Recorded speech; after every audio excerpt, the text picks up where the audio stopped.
হযরতে মূসা আলাইহিস সালাতু ওয়াস সালামের জামানায় একবার এরকম অনাবৃষ্টি দেখা দিল। বৃষ্টি হয় না, বৃষ্টি হয় না।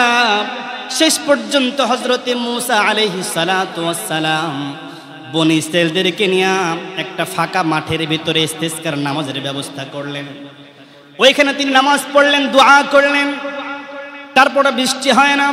আমার আল্লাহ তাআলা জানায়া দিলেন, মূসা তুমি যাদেরকে নিয়ে নামাজ পড়াইতেছ এই মজলিসের ভিতরে এমন একজন মানুষ আছে যে মানুষটা সারা জীবনে আমাকে রব বলে মানে নাই, আমাকে জীবনে একটা কোনোদিন সেজদাও দেয় নাই, আল্লাহ বলে কোনোদিন ডাকে নাই।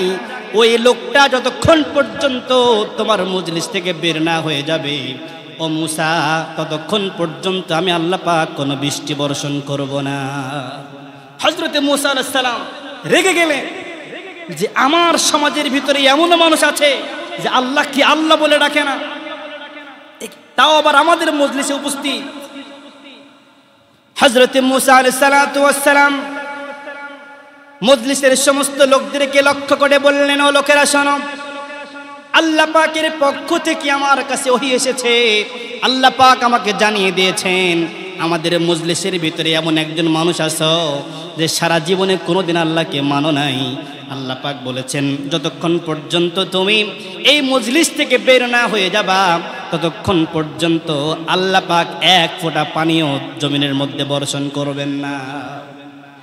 এরকম ভাবে কিছুক্ষণ নিশ্চুপ, কেউ মজলিস থেকে বের হয় না। কিন্তু কি আশ্চর্য কথা, কিছুক্ষণ যেতে না যেতে এই মুষলধারে বৃষ্টি শুরু হয়ে গেল। আল্লাহ রাব্বুল আলামিনের দিকে হযরতে মূসা আলাইহিস সালাম লক্ষ্য করে বললেন, আয় আল্লাহ তাআলা, এত বড় জনসমুদ্রের ভিতরে তুমি আমাকে অপমান করলাম, আমি লজ্জিত হইলাম।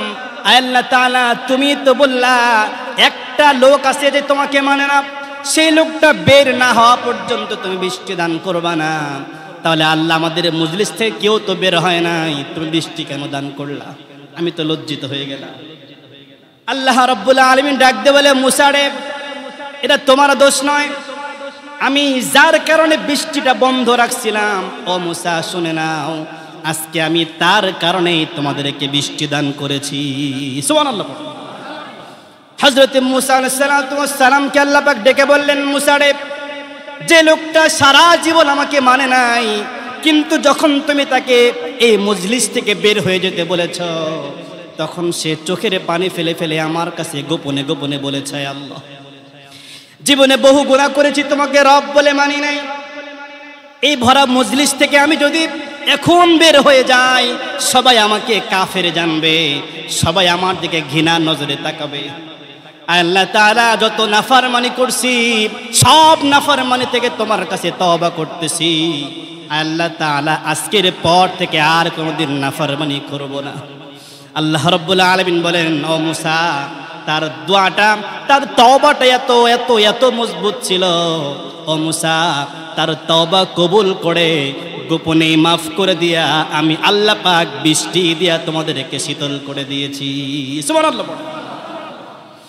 এজন্য আল্লাহর পক্ষ থেকে যদি বৃষ্টি পেতেই হয় তাহলে এক নম্বরে যেটা করতে হবে সেটা হচ্ছে তওবা ইস্তেগফার করতে হবে। গুনাহ করতে করতে আমরা নিজেদের জীবনটাকে শেষ করে ফেলেছি। একদম ঘর থেকে বের হওয়া থেকে শুরু করে আবার ঘরে প্রবেশ করা পর্যন্ত প্রত্যেকটা সেকেন্ডে সেকেন্ডে গুনাহ করতেছি, সুদের সাথে জড়িত আছি, খানা খাইতেছি তো ঘুষ খাইতেছি, খানা খাইতেছি তো আমরা নাপাক জিনিস খাইতেছি, খানা খাইতেছি তো হারাম ইনকামের খানা খাইতেছি, ওই হারাম ইনকামের খানা দিয়া আবার আল্লাহর কাছে দোয়া করতেছি, আল্লাহ আমাকে বৃষ্টি দাও। দিবে? আল্লাহ দিবে। এজন্য খাঁটি দিলে তওবা করা লাগবে। আল্লাহ তাআলা আমার কারণে এতগুলা মানুষকে কষ্ট দিও না। এমন হতে পারে যে শুধুমাত্র একটা মানুষের কারণেই আল্লাহ পাক সমাজের ভিতরে বিপর্যয় দিতে পারেন। একটা মানুষের কারণে, একটা জাতির কারণে, একটা এলাকার কারণে আশেপাশের অনেক এলাকাকে আল্লাহ পাক শাস্তি দিতে পারেন।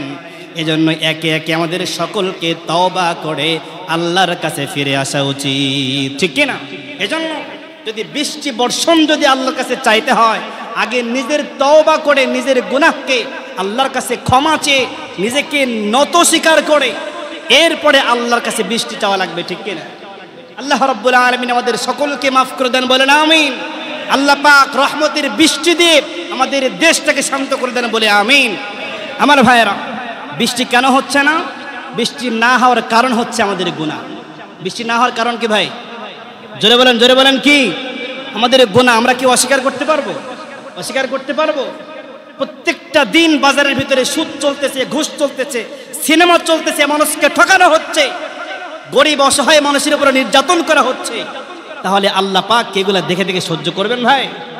এগুলা বন্ধ করতে হবে, তারপরে আল্লাহ পাক আমাদেরকে মাফ করবেন, ঠিক কিনা? আল্লাহ রাব্বুল আলামিন আমাদের সকলকে মাফ করে দিয়ে তার রহমতের বৃষ্টি বর্ষণ করে, বলে আল্লাহুম্মা আমিন।